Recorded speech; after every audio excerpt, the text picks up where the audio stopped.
É que não adianta, Fernando Marco. Esse é o programa que vai para o intervalo e não termina, não acaba nunca. A gente fica aqui conversando. Mas essas cenas todas estão guardadas. Vai ser um grande documentário de final de ano. Te prepara. Não, beleza. Todas as bobagens que eu falo no intervalo aqui vão ao ar depois. Não, primeiro que tudo que eu invento é verdade, não é mentira, entendeu? E depois assim, ó, se tem alguma bobagem, no fundo tem um grande... A gente inventa verdades, tá bom. Na realidade, cada frase que eu falo aqui, ela tem um profundo fundo filosófico, tu entende? Que as pessoas têm que interpretar. Profundo, filosófico, maravilha. Vamos para a nossa voz, Vanderlei. Fernando Marco, que lugar é esse, Fernando Marco? Agora eu vou, porque assim, eu conheço, eu andei muito, não nessa época, então eu andei cadeia ali subindo, mas aqui é General Neto, né, o atual calçadão, ali na esquina. É a rua de Novo Hamburgo, tem 2 logradouros, né? Tem 2 nomes, um é um apelido, o outro é o nome, continua sendo Rua General Neto e Calçadão Oswaldo Cruz. E ali no meio é o saudoso Cine Lumiere. É o Cine Lumiere. Lá no meio, lá para cima. E nesta rua tem o primeiro edifício de Novo Hamburgo, chamado Edifício Minuano. Em frente é onde hoje é o Albano Hartz, onde funcionava a Sociedade Ginástica de Novo Hamburgo. Ali nós podemos ver na direita o Varejo Avenida, que era do Biquinha, né? E também foi um café antes de ser o Varejo Avenida, na verdade, né? Logo após tem um prédio onde era o hotel, né? Encostado nesse prédio mais escuro aí. E logo após esse hotel, que era o Hotel Depper, que também tem frente para Pedro Álvares Filho, tem o prédio que era do antigo e ainda dizem assim, o único médico que trabalhou em Novo Hamburgo, não nasceu em Novo Hamburgo, mas trabalhou em Novo Hamburgo, que era o Dr. Cassimiro, que era o prédio dele, e em frente ele trabalhava num prédio locado, e tinha todo um edifício ali de 3 andares, que era de propriedade dele. Logo após, então, o cinema, como disse o Fernando Marco, o Cine Lumiere, onde tinha o Luna Bar embaixo. Daí tinha a portaria do cinema, e ao lado da portaria do cinema tinha a relojoaria Artex, do seu Alfeu, né, muitos anos. Agora é interessante o morro lá atrás, onde hoje é o Oswaldo Cruz, lá, a escola. Aí é mata, aquilo lá é o eucalipto. Mas logo seguindo ali, Fernando, ali nós tínhamos então o prédio da CRT. É verdade, né? isso eu me lembro. Logo seguindo ali... Nessa época já tinha o prédio da CRT. Não, foi feito depois. Foi depois que já tinha o calçadão. Não, antes do calçadão. Muito antes. E logo, então, o edifício Minuano é o primeiro edifício com elevadores em Novo Hamburgo, né? Logo após o edifício São João. Ia lá para andar de elevador? E entre o São João, nós ia sair do Pio 12 e passava ali para andar de elevador. Muitos escuridões nós levamos ali do zelador, que era uma grande coisa que a gente fazia, andar de elevador, né? Olha só. Bom, logo em seguida, né, do edifício Minuano, tinha uma casa entre 2 prédios, entre o edifício Minuano e o edifício São João, que era a casa do seu René Pacheco. Né? O seu René Pacheco, que é o pai da dona Yara Pacheco, que é conhecida professora Yara aqui da Fevale, né, que trabalha na Fevale. Parece que ela tem um partido político também, bem familiarizado aí. Sim. Né, muito querida, gosto muito dela, a Yara e a Sônia também é professora do município, né, hoje está aposentada já, e um irmão que é falecido. Bom, mas o seu René Pacheco, eu queria falar nesse nome, porque muitas pessoas não sabem dessa história. Tinha uma época, eu não lembro até que ano que vigorou essa lei, que as pessoas, os eleitores votavam para prefeito e votavam no vice-prefeito separado.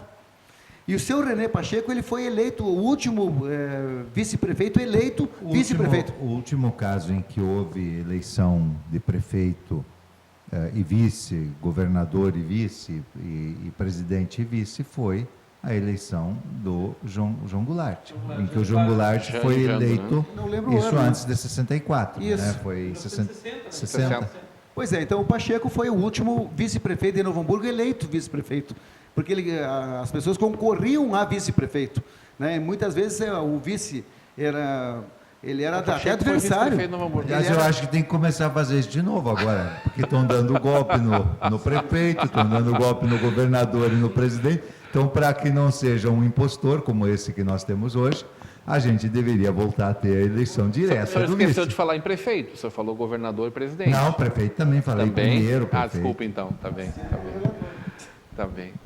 Aliás, prefeito, a gente teve aqui o Clenir Bassani e o Ayrton, que quis acordar lá pelas tantas e não andou mais depois. Bom, essa história são várias iguais, né? Que são se várias, por exemplo, onde mais... se repetiu com vários.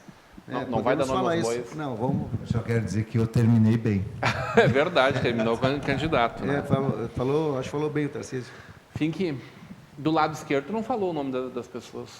Bom, não tinha lado barbearia esquerdo, ali também? lado esquerdo, Cheio de não. história pra contar. A barbearia estava ao lado do Varejo Avenida, que era a barbearia do Bender. Era à direita, então? À direita. Do lado esquerdo do Café Avenida era do Seu Guerreiro, era o prédio, né? Quer dizer, a economia do Café Avenida. Tem a Avenida. pastelaria agora? Ou... Não, onde está a Multissom. Ali, lado esquerdo, o Café Avenida. O Café Avenida. Lado esquerdo. O prédio, a economia era do Seu Guerreiro, né? E o prédio, o proprietário do prédio era do Seu Sadi. Né? O Seu Sadi era proprietário do prédio. Subindo, o Seu Sadi tinha vários prédios ali para cima, que vai até aquela galeria, que tem a primeira galeria à esquerda, quem sobe na General Neto. E logo após, então, tinha uma alfaiataria e também tinha o consultório do Dr. Cassimiro. São prédios antigos, prédios que foram todos demolidos, né? Inclusive onde está a Galeria Hamburguesa, ali era o prédio de um alfaiate famoso de Novo Hamburgo, que eu não lembro agora o nome dele, mas era uma alfaiataria ali.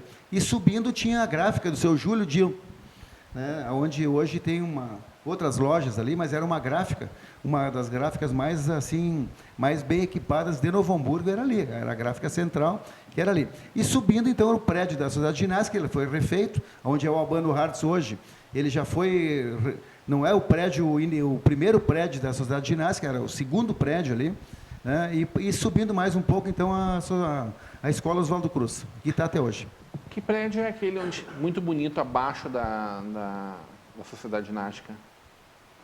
Abaixo da Sociedade Ginástica era um prédio... Que é um prédio amarelo, se não me engano, hoje em dia. Muito bonito, um prédio antigo também. Abaixo tem um restaurante ali agora. Ali era uma moradia, era uma pessoa que morava ali. E um pouquinho mais para baixo que era a gráfica do seu Júlio, vizinho desse prédio. Põe de novo a foto para nós, Anderlei, faz favor.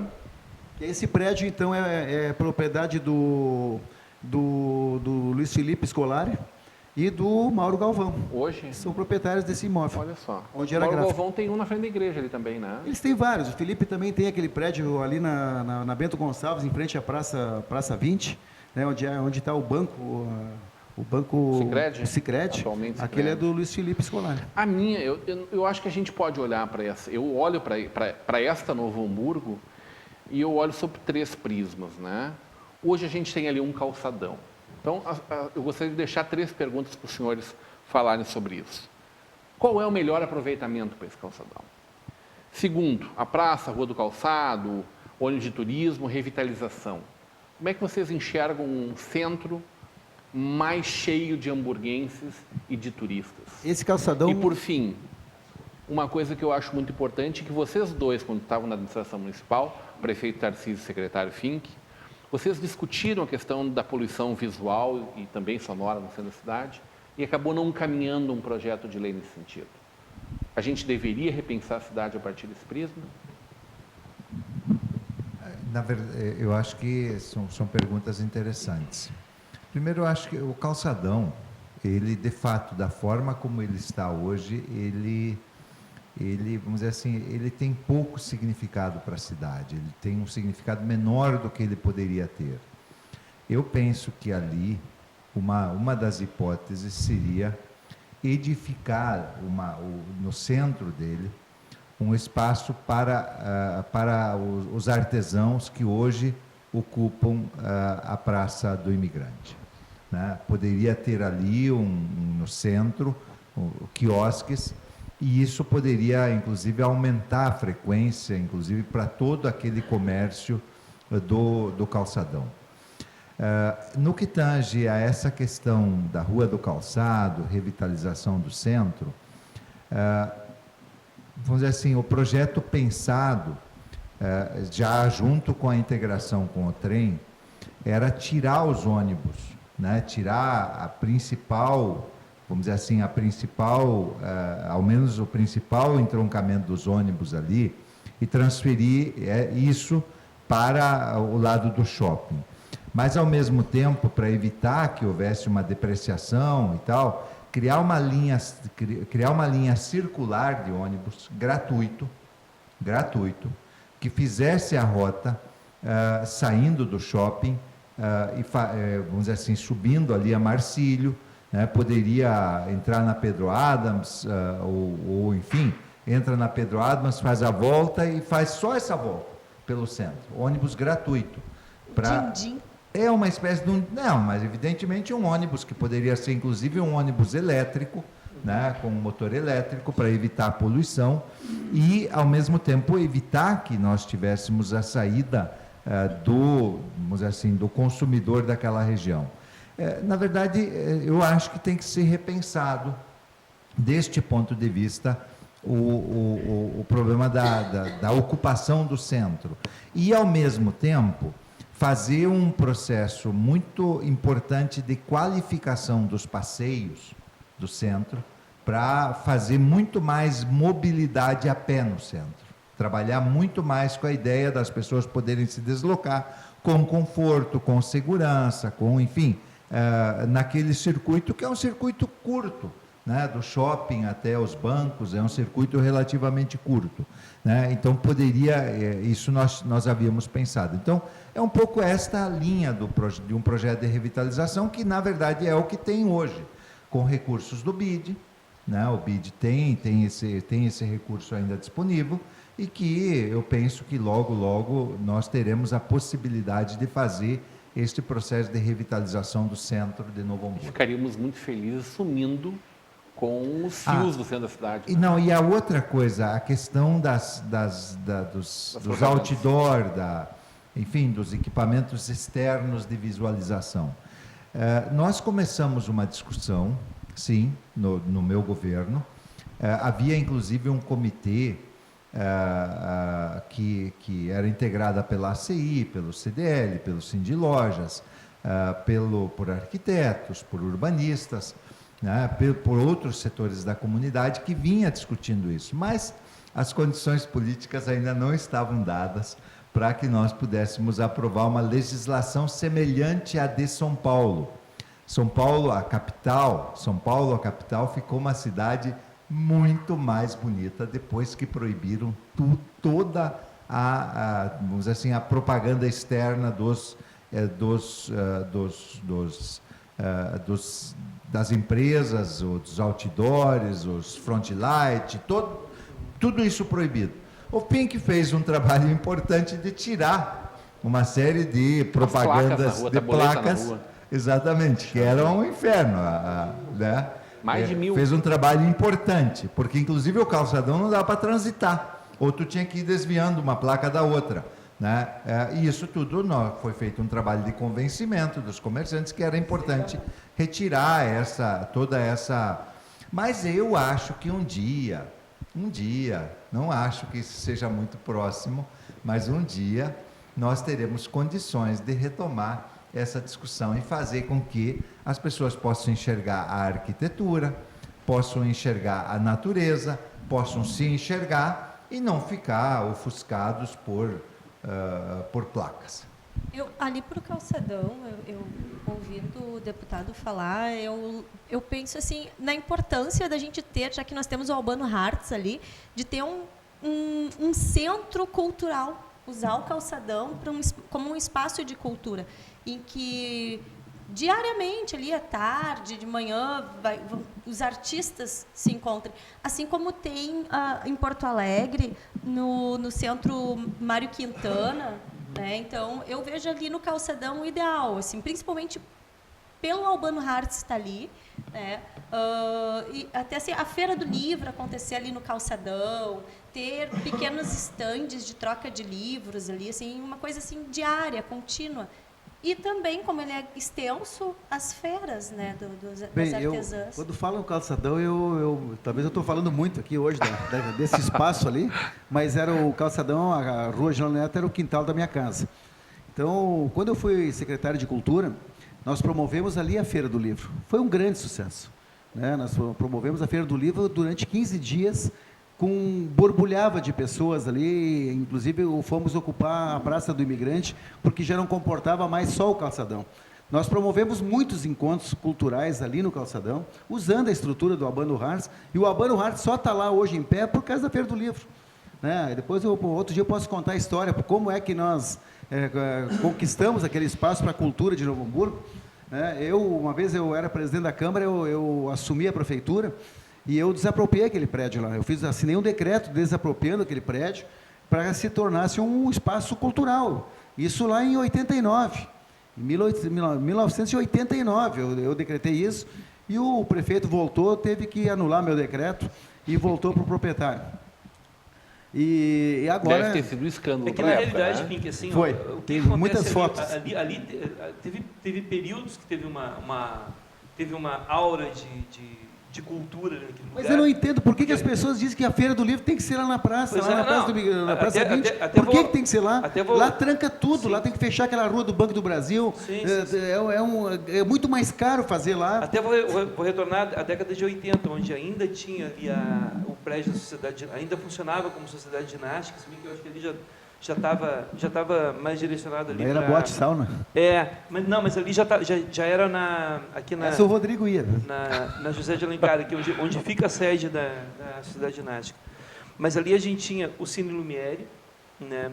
Tinha o Luna Bar, que era um espaço muito importante ali, que foi uma lástima.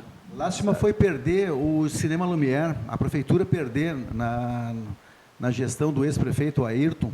O Sim. proprietário era o Roberto Jäger e eu fui o portador da proposta, Eu me né, lembro. de levar para Me o lembro. prefeito Ayrton e o secretário de Cultura era o ex-vereador Renan, para que aquilo fosse comprado pela prefeitura. Sim. A proposta era pagar em impostos, de qualquer jeito que a prefeitura quisesse parcelado, Sim. para que, Não, que aquilo fosse um teatro. Claro, com Essa certeza. era a proposta. Depois, então, Porque era Como chato. porque a prefeitura não quis, Tinha Não, espaço pronto, 1.718 lugares. Até Era o maior no cinema da momento América do ali Sul. em que havia o declínio dos cinemas de calçada. Né? Sim. Tava caindo tudo. O último que sobrou ali foi o Sayonara, que no fim foi também para o espaço.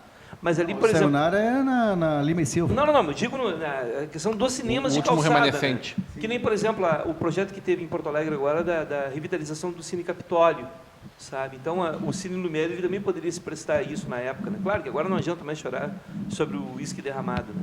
Mas ali nós tínhamos o Luna Bar, o Lumière, vou contar da minha adolescência, e na frente tinha o Trapiche, que foi um bar mítico assim, na cidade de Novo Hamburgo, que tinha música ao vivo, que era muito legal, que infelizmente durou pouco tempo, né?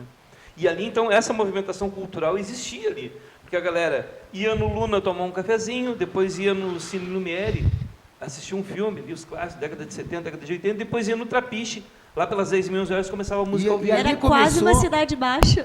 tipo uma cidade baixa, assim. E ali começou uma grande Só que não história tinha tanta droga, né? de um grande artista, pintor que nós temos em Novo Hamburgo, chamado Marcelo Schmidt. verdade. Porque o pai dele tinha uma loja ali, na frente, nesse terceiro prédio, aí, que subindo a rua, né, o calçadão, na frente, onde está o calçadão, ali tinha General móvel, Neto. a General Neto. Então tinha uma loja de móveis do seu Arnaldo Schmidt, que é o pai do Marciano, e o Marciano só estudava, era vagabundo, não fazia nada, não trabalhava na loja, ficava pintando lá no depósito. Não queria trabalhar. O Marciano está nos ouvindo, ele sabe disso, né, Marciano? Ele então, ficava Marciano e o pintando. irmão, e o irmão. O irmão não sei, dessa proeza. O Marciano é um grande artista. Não, os dois nos acompanham sempre E que pintavam os primeiros quadros lá no depósito da loja de móveis. Maravilha. Mas, o Rodrigo, vamos falar do presente? Ou... Não, nós vamos fazer um breve intervalo. Vamos falar dos nossos apoiadores culturais. A gente vai para um breve intervalo e volta já já.